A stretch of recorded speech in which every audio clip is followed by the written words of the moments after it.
Okay, so we're going to return to revision options for revising your poetry, short stories, or just writing in general to make more clear, more vivid versions of your first drafts. So the first time we were working together, we were focused on the convery. Today we're going to focus on Blackout Poetry. I'll read part 1 and part 2.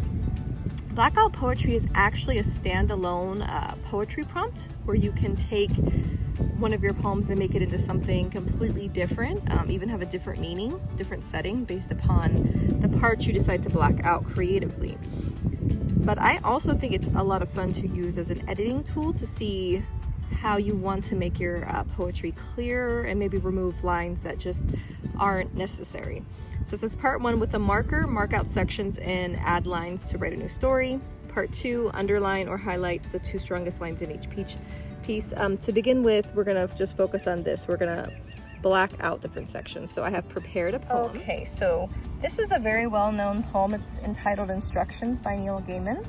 And I chose it because it has a lot of detail and there's so much that can be done with it. Not that any lines need to be removed, just as a fun activity, what could be removed. So as you can see, I took a few out of the first stanza, several out of the second, a few out of the third, and then several out of the fourth. So go ahead and take out a piece of writing that you've created. It could be a poem, it could be a short story, it can have no genre, that's okay. And go ahead and start marking out the lines to tell a different story, or to maybe take out some things that you didn't think were necessary, some unnecessary details. After you're finished, go ahead and read aloud your new draft. So for this one, it says, touch the wall you never saw before. Say please before you open the latch. Walk down the path.